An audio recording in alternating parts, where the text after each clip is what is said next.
This is The Big Breakdown, a long look back at some of the biggest stories we're covering for you at the Hidden Killers podcast and True Crime Today. This is Hidden Killers with Tony Brueski. They say justice is blind, but in Letcher County, Kentucky, it was shot dead in cold blood. September 19th of 2024 is what we're talking about, a Thursday morning like any other. Until it wasn't, inside the Letcher County Courthouse. What happened? Judge Kevin Mullins sat behind his desk going about his usual routine. Just before 10 a.m., Sheriff Sean Mickey Steins walked into his chambers and changed the course of history. Without warning, he pulled out a handgun and fired. The first shot was enough to put Mullins down. The next few were just to make sure. Surveillance cameras caught it all. No sound, just the cold, clinical footage of a man executing a sitting judge. And here's where things get strange. After making absolutely sure the judge was dead, Steins didn't flee. He didn't fight. He calmly walked to the nearest deputy, handed over his gun, and surrendered without a struggle, almost like he had just checked off an errand on his to-do list. Get up this morning, take the dogs out, drive the kids to school, shoot the judge, get arrested, spend my life in prison. The courthouse went into lockdown. People were screaming. Staff barricaded themselves in offices. Within minutes, law enforcement flooded the scene, not as Steins' backup, but to take their own sheriff into custody. Imagine the confusion in that building. When the man that you're hunting down, the man that you otherwise would be going to for help in a situation just like this, is the one causing the chaos. And just like that, the man elected to uphold the law became the county's most infamous murder suspect.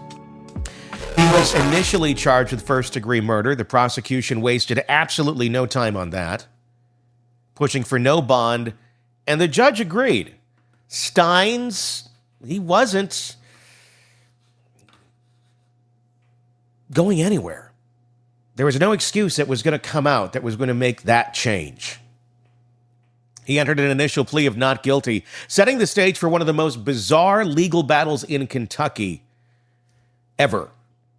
Because here's the thing. This wasn't just any murder. This was a sheriff killing a judge inside the courthouse, the place where law is supposed to reign supreme. You don't get much more high profile than that. And yet, from the moment Sheriff Steins turned himself in, one question lingered in the air. Why? Why did the sheriff shoot the judge? What is going on here? They were friends. At one time, they were actually family, like by in-law. It didn't take long for his attorney, Jeremy Bartley, to offer up a theory. Steins wasn't in his right mind. Okay, but why? At first, the defense hinted at an extreme emotional disturbance. The idea was that Steins had snapped in the moment. Something had pushed him over the edge. But as the weeks went on, Bartley changed tactics. This wasn't just about a bad temper or overwhelming stress. This was full-blown insanity. That's where we're at now.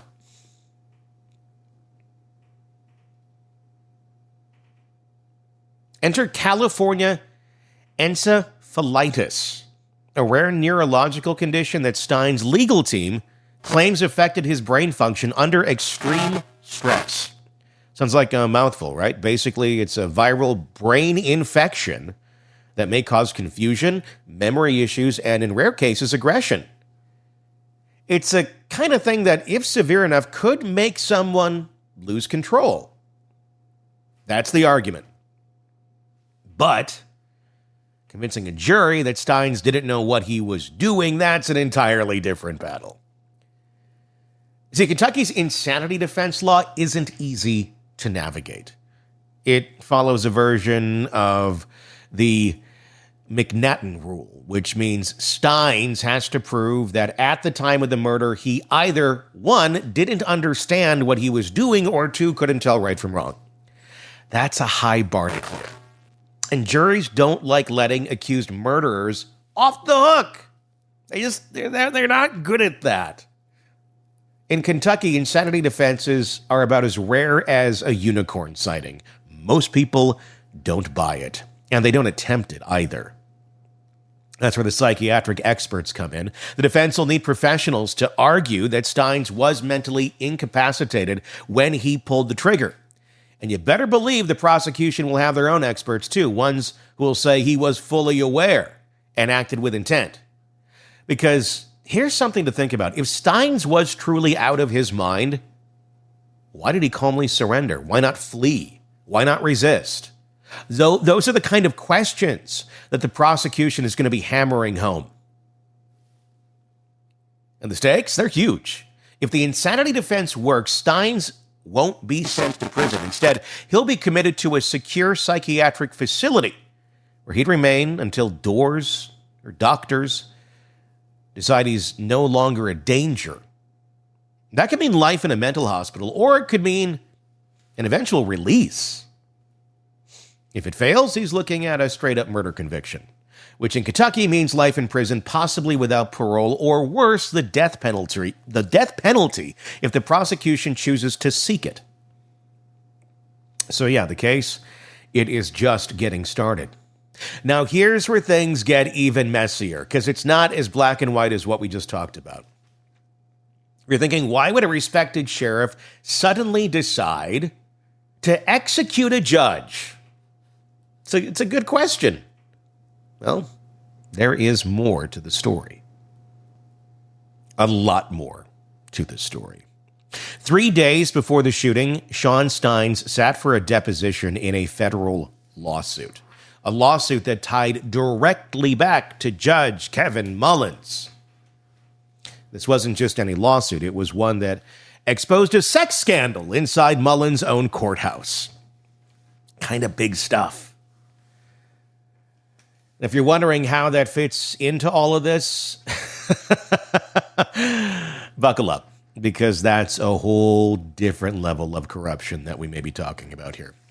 Kevin Mullins was the kind of judge who made you wonder whether the courtroom was a place of justice or just another extension of a small-town political boys' club. For years, he had been a fixture in Letcher County, wearing a black robe like a man who believed he owned the law rather than served it. His career followed the classic Appalachian power playbook. Local boy rises through the ranks, makes the right friends, wins the election, and suddenly he's the one calling the shots. Mullins had been on the bench long enough to build influence, but not long enough to be completely untouchable. On the surface, he played the role well, polished, respected. The kind of judge who knew everyone in town by name, who shook hands at football games, who could chat it up in a room full of lawyers and coal miners with equal ease. But just beneath that thin layer of professionalism, that's where the real story lived, allegedly. In a county where political alliances mean everything, Mullins had built his share of them. He was close with law enforcement, especially Sheriff Steins. The two had worked side by side for years, running the courthouse like their own little kingdom. If Mullins made a ruling that benefited Steins' department, nobody batted an eye. If Steins' deputies gave Mullins' courtroom extra attention, nobody questioned it. It was just how things are done. That's what we do here. And people knew better than to cross him. Mullins wasn't the kind of judge you wanted to challenge. If you were a lawyer, your cases might suddenly start going sideways. If you were a defendant, your sentence might get a little longer than expected. There were rumors. There are always rumors. But in Letcher County, what mattered wasn't whether they were true. It was whether you were willing to risk finding out. But in 2022, the cracks started to show. That was the year a federal lawsuit landed on Mullins' doorstep, one that threatened to pull back the curtain on his courtroom. And what it alleged was nothing short of a nuclear bomb. The lawsuit told a story that sounded more like something out of a crime show than real life. A female defendant caught up in a house arrest sentence claimed she had been sexually coerced inside Mullins' own chambers, not by the judge himself, but by a deputy working under his authority. Her testimony painted a grim picture. According to her, the deputy, who also served as Mullins' bailiff, made it clear that her freedom depended on one thing: her willingness to trade sex for special treatment. If she complied, she stayed out of jail. If she refused, she risked being thrown back behind bars on a technicality. And it wasn't just her. Another woman came forward with a similar story, claiming she had been manipulated into sexual favors in exchange for leniency. Both described the courthouse system that wasn't just broken, it was actively working against vulnerable people trapped inside it. And where was Mullins in all of this? That's the million-dollar question. The lawsuit didn't directly accuse the judge of participating in the abuse, but it didn't clear him either. It claimed that this was happening inside his own chambers, a place where he held absolute control. The victim said the deputy operated freely because he knew nobody was watching. No security cameras, no oversight, just the assumption that the powerful didn't get questioned. For his part, Mullins never publicly addressed the allegations before his death, but legally speaking, silence isn't the same as innocence. And the lawsuit didn't just go after the bailiff. It went after Sheriff Steins himself. According to the case, Steins either knew about the abuse and ignored it, or he was so incompetent that he let it happen right under his nose. Either way, it meant one thing: he was just as responsible. The lawsuit argued that Steins failed to properly train or supervise his deputies, creating an environment where coercion and abuse could thrive. It was a damning accusation and put both men, Mullins and Steins, under a microscope. But legal cases move slowly. And in small-town politics, the goal is always to outlast the scandal. You can survive the headlines, people will move on. Something else will come up to gate their attention. That might have been the plan. But then in September of 24, the deposition happened. 3 days before the shooting, Steins sat down for questioning in the lawsuit, and for several hours he had to answer for everything. We don't know exactly what was said. The transcript hasn't been made public, but what we do know is that whatever came up in that room, it was enough to shake the sheriff. Because that deposition, that was the first time Steins had to go on the record about the corruption allegations tied to his office. The first time he was forced to face details, the victims, the accusers, the choices that led him to that seat. And more importantly, it might have been the first time he had to speak about Mullins' role in all of it. Did Steins implicate the judge? Did he throw him under the bus to protect himself? Did he say something that he knew he couldn't take back? Those are the questions that loom over this case, because just 3 days later, Steins walked into Mullins' chambers and shot him dead. That's what makes this whole thing much bigger than a murder. It's not just about a sheriff losing control, it's about why he lost control. And the closer you look at that deposition, the more it starts to feel like a turning point. Maybe it was the moment. The moment Steins realized he was going down. Or maybe, just maybe, it was the moment he decided he wasn't going down alone. The legal system in Kentucky was never designed to handle a case like this. A sitting sheriff walks into a courthouse, guns down a judge, and now that same system, the one both men once controlled, is responsible for deciding what happens next? The conflict of interests are obvious from day one, but what are they going to do? Well, that's why the local judicial system had to step aside almost immediately. A special judge from outside the region has been assigned to oversee the trial, along with a special appointed circuit clerk Every move is being scrutinized because nobody wants this case to be thrown out on a technicality. The last thing the state wants is an appeal based on claims that Steins didn't get a fair trial. But let's be real, what does a fair trial even look like in a case like this? Finding an impartial jury? Oh, that's going to be a nightmare. This isn't just another crime story, it's Letcher County history. People here knew Judge Mullins. They knew Sheriff Steins. Some worked with them. Some owed them favors. Others had grudges. That alone makes it almost impossible to seat a jury that isn't walking in with some kind of bias. There's already talk of a change of venue, which means the trial could be moved to a different county to find jurors who weren't living under the weight of Mullins and Steins' political influence. But even then, the case has made national headlines. Any juror in Kentucky has likely already heard some version of the story. The real question is whether they can find 12 people who are willing to listen to the evidence instead of the rumors. And that's not the only hurdle here, because Steins' legal team is about to take a massive gamble.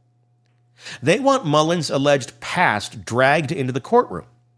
Steins' defense is preparing to argue that Mullins' connection to the courthouse sex scandal is directly relevant to why the murder happened. They want the jury to hear about the alleged abuse in his chambers, the lawsuit, the victims, the coercion, all of it. Their argument?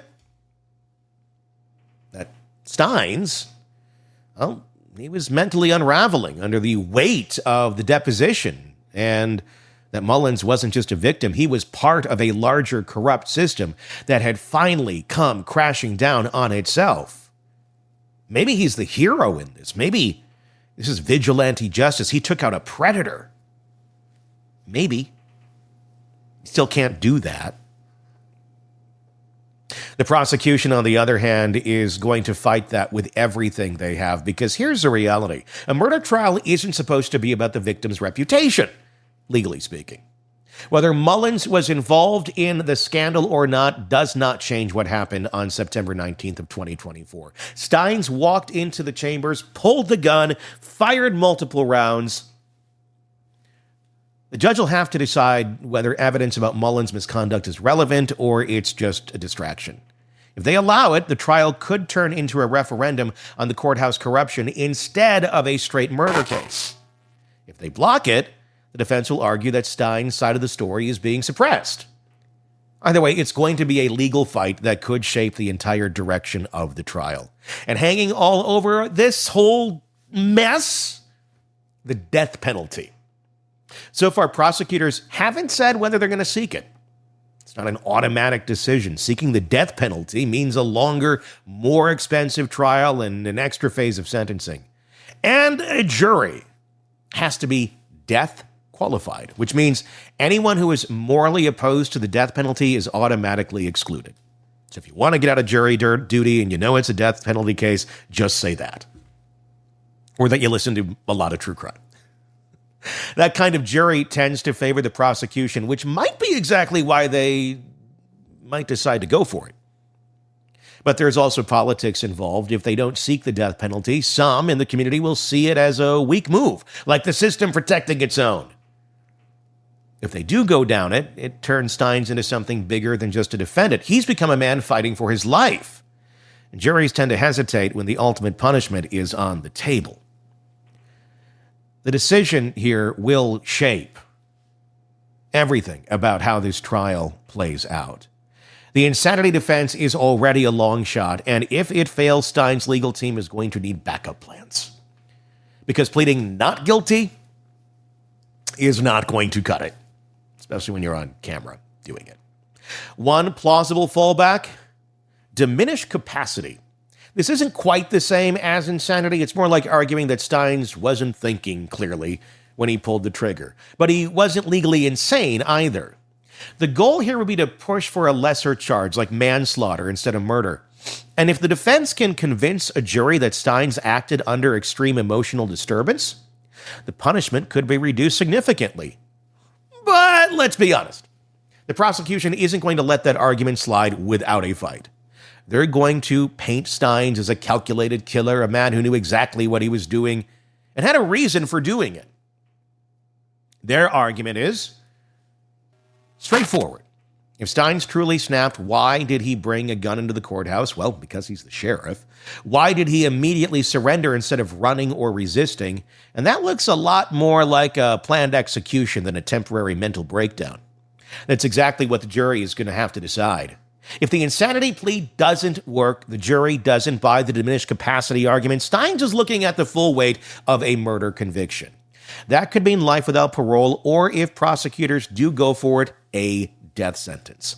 There's also the possibility of a plea deal, but don't expect Steins to take one unless the offer is significantly better than the risk of trial.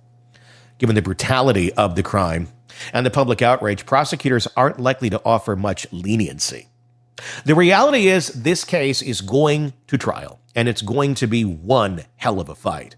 But this isn't just about Steins anymore, because when you take a step back, this case isn't just about one murder, it's about an entire system that let this happen. For years, Mullins and Steins ran the courthouse like their own personal empire. The power structure in Letcher County, it protected them, insulated them, let them get away with things that, should have raised some alarms a long time ago. When that system finally started to collapse, it collapsed in the most violent way possible. The real question is, what else is going to come out before this trial is over? Because if this case exposes more corruption, more abuses, more unchecked power, this might not just be about the judge and one sheriff. This might just be about the beginning of a much, much bigger case against many, many officials in that county. There's a lot more to this. Eric Faddis, defense attorney, former prosecutor, joining us to discuss the new elements of this case. The extreme emotional disturbance argument that was initially what was talked about. Now we're going flat out to full insanity. Is this going to hold up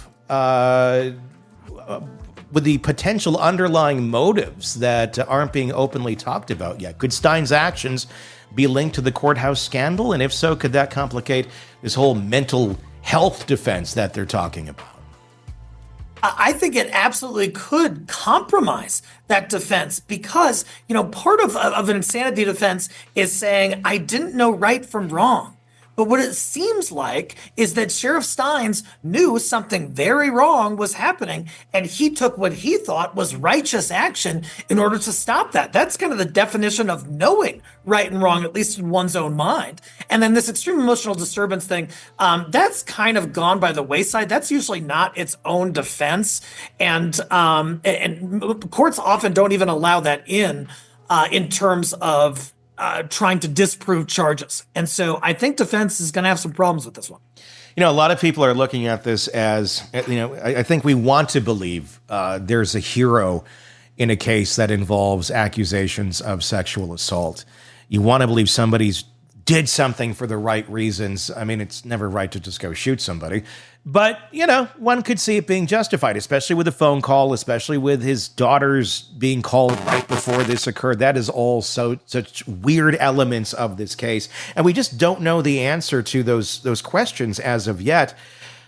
But could this be, not so up and up, where maybe he's not the hero that everybody kind of wants him to be? He was pretty tight with the judge. He did do that deposition just days before. There could be a very real chance that he's implicated in the charges against the judge that were out there, that he had something to do with it. We're talking about his deputy that is accused of the assault in the chambers, and that he didn't discipline, didn't train properly, didn't monitor this situation enough, and allowed it basically to happen on his watch. It makes me wonder if there's something here where, did he kill the judge because the judge was going to expose him further? There is some ominous revelations that are coming out, and they're all allegations. This case is very early on, and we don't know exactly what occurred.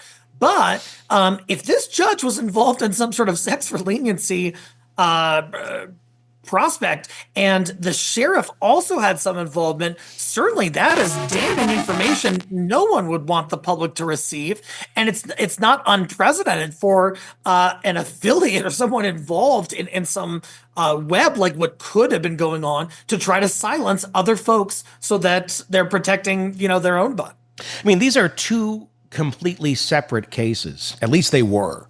Until all of this went down. There was the case that was pointing at the judge, but Steins is part of it. And then there's this, which happened and started 3 days after that deposition. Are we going to see things merge here together? Are we going to see the federal case where they're looking at the judge? I mean, is there discovery to be found over there that could help understand or explain what happened? Or are these two really still separate entities that don't have a lot to do with one another? Or would we ever find out? Because we're talking about court cases, filings, things that are going to be under seal and such. In the criminal context, there's a concept called res gestae. And essentially what it means is that generally speaking, the jury is entitled to hear the background, the context, if it helps inform their understanding of the specific allegations. And so I think surely this outside information that may have contributed to the alleged crime is relevant. I think a jury's going to hear about it. And I think that the cases are going to pick from one another in terms of getting helpful information from the civil side, bringing on witnesses from the criminal side into the civil case. Those things are going to begin to mesh, in my opinion. Insanity being the new thing that's being brought up here. I mean, we don't know if that will be allowed into court to be argued. The prosecution is conducting their own psychiatric evaluation.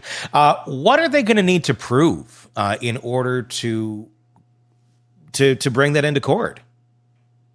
Really, a pillar of insanity is that the defendant could not tell right from wrong due to some mental disease or defect. So that predicate mental health piece has to be established, and it's established through those evaluations you just mentioned. Now, usually what happens, the prosecutor does an evaluation and says, this guy's fine. There's no mental health disease, or there's no mental disease or defect. Then the defense does their own, and the defense expert says, oh, yes, there is.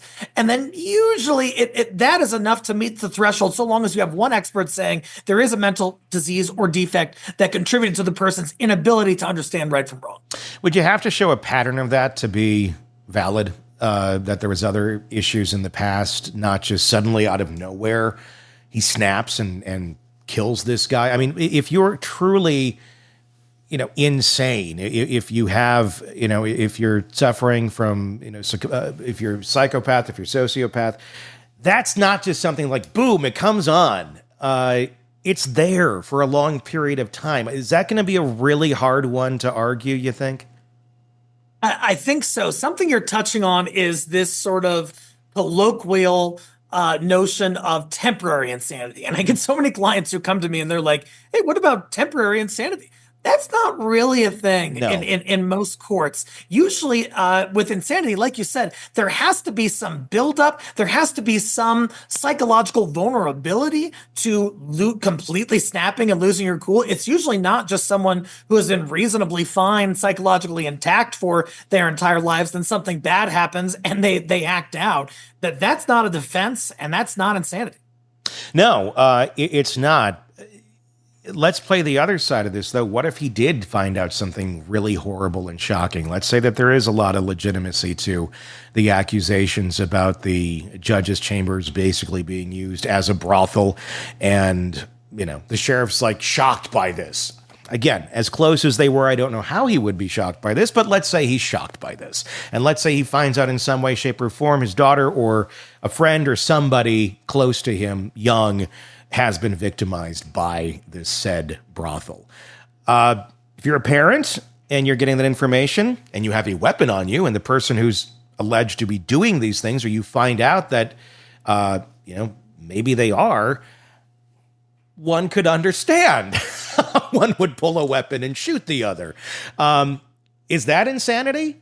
Or is that, what would that be looked at if in fact it goes that way?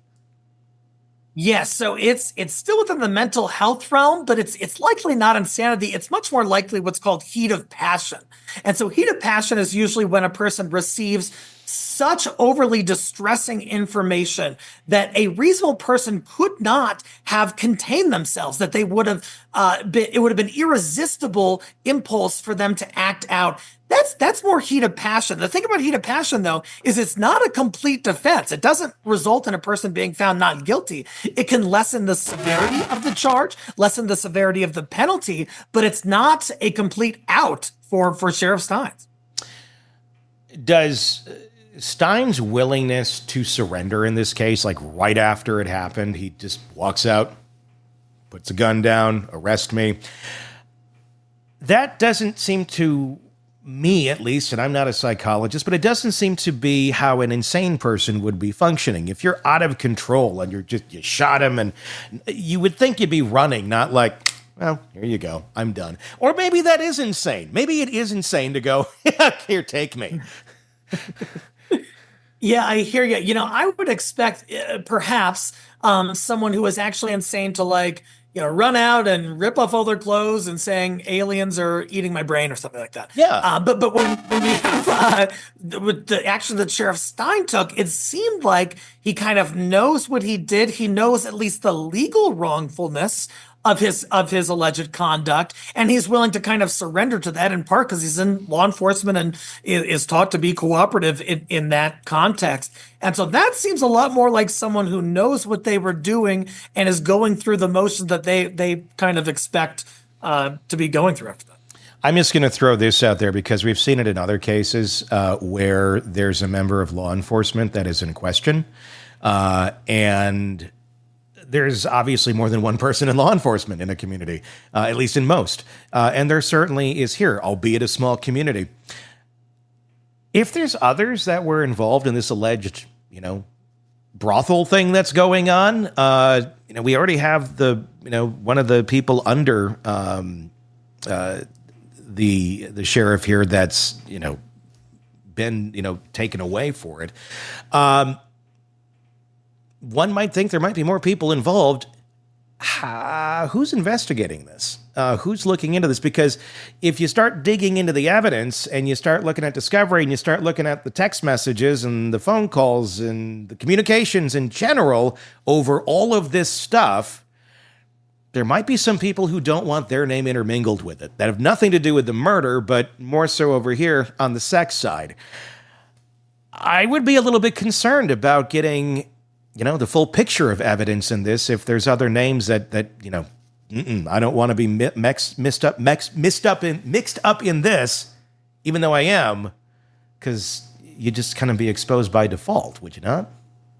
Yeah, Tony, that is a very real concern. Look, the sheriff's office for which Sheriff Steins works should not be investigating itself. That there's just too much of a likelihood of bias in favor of the suspect with whom they work. They know them. They might have gone to dinner with their family, stuff like that. And so usually what happens is an outside law enforcement entity should be appointed to do the investigation. An entity that is impartial, that is unbiased, that doesn't know Sheriff Steins, and that has less of a likelihood of compromising the investigation and giving someone favor when they shouldn't. And so that is what should happen. And in fact, a special prosecutor outside of the jurisdiction should also be assigned to oversee that investigation.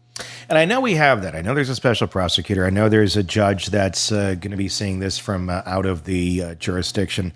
It's just that and I don't know the answer to that. So, I'm not accusing anyone of that. It's just something that comes to mind when we see a case like this, because we've seen other law enforcement agencies cover up for themselves. That people have nothing to do with the case. They just don't want their names getting out there and their skeletons to come out of the closet, which would inevitably be when you shake the snow globe around, there they go too. I don't know. It makes me wonder. I'm not accusing anyone, but it's certainly something that I think an eye should be placed on when we see what comes out here. Because I'm sure there's going to be a lot that is going to be revealed in this community that not a lot of people are going to want to. Siobhan Scott, psychotherapist and author, joining us from a clinical standpoint. What does it take for someone to reach a psychological breaking point like this and commit such an extreme act? And do these extreme emotional responses happen instantly, or is this something that, maybe built up over time a bit in a case like this? Boy, this is a guy I would love to sit down and talk to and get a sense for him. It's so hard to know. Extreme emotional disturbance, which is what they're claiming here, isn't a clinical diagnosis. You don't find it in our diagnostic manual. So it's a legal term that you find in just a handful of states. Not all states even use it. Apparently they do there. So what does it mean? Usually it's alluding to the kind of event, the thing that's always referenced is walking in on your wife in bed with another man and picking up a gun and shooting him because you're just so upset. So it implies that you're not mentally ill, you're just a regular person, but you're so distraught by something that any of us can relate to that you lose control in that situation. So it implies that it's not premeditated. But when they throw in insanity, that would imply something completely different, that there is a pre-existing mental health condition of some sort. We hear no evidence about that. So unless there's a lot of, other things that are just not being discussed at this point, it's really hard to say. And there's so much of this case that we don't know about yet. We don't know what was on that phone. We don't know why he said they're going to get my family, why his daughter was called right before this took place, what happened in that deposition. There's so many unknowns. But yeah, to go to insanity, that seems like a bit of a leap just from the extreme emotional angle of this. Wouldn't you have to show like a pattern of behavior? Can insanity just come on? Are there moments that can truly be looked at like this? Or is it something it's kind of a gradual build or just kind of a continuum? Most of the time it's a gradual build and a continuum, although there can be incidents of a psychotic condition could be related to a medication. Certainly, we know that people who use meth can have abrupt psychotic breaks with bizarre delusions. The sheriff doesn't strike me as a meth user, though.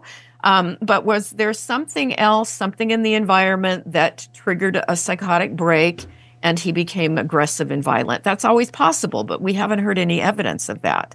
And it seems like it would have been something other people were noticing as well, at least, within a few hours of this murder. Yeah, the fact that he's a sheriff and he's, executing his job, I'm not trying to make a pun there, but he's doing his job, as normal up until this point. I don't know where you're going to go with that. The assumption that I think has been made so often, and we don't know the answer to this, is that maybe he's a hero in a weird vigilante sort of way. Maybe he found out information and he was stopping this monster from continuing and taking the law into his own hands. I tend to wonder, honestly, more the fact that he's been operating with this judge for many years. They are very good friends. They were even family at one point through marriage. That he probably had some inkling of what was going on over here. And if you're the sheriff and you're letting that sort of stuff go on, that's not a good thing. I'm almost wondering if there was, and this is just my conjecture, I'm wondering if he found out something in that deposition based on the questions that were asked, that the judge was going to have something on him and that it was going to turn on the sheriff in a very horrible way. And the only thing you can do to stop that is eliminating the judge. That seems to be almost a little more logical in my mind. I know it's more glass half empty, but considering the circumstances, what's your thought? Yeah, it's certainly a possibility. We can take it in a variety of directions. And again, if there was something that he was trying to expose, something horrendous about the judge going on, one would think there were a lot of other options rather than just pulling out the gun and shooting him like that, which, of course, has only ruined his own life as well. So it's weird. Yeah, and that's where, the insanity comes in, or the extreme emotional distress. That's like, okay, well, I guess if you're facing that and all of your skeletons are coming to light, you might not be in the best mental space, which, maybe I guess could drive someone to that sort of feeling of, like you made the example of the husband walking in on the wife cheating on him. I mean, what would that defense be like? I mean, how would you bring that up into a case like this? Because again, you have to assume that then the other parts of the other case are going to be put in here, and some of those blanks will be filled in, and we don't know if they will. Other than just saying he found out something really horrible and shocking, and this is how he reacted. Yeah, I think that kind of a defense, you would be hoping for compassion from the jury to obtain a lesser charge, and certainly to mitigate in the penalty phase if he were convicted. So it's just to build empathy that, look, that could have been any one of us if we heard that kind of disturbing information, that we would react that way.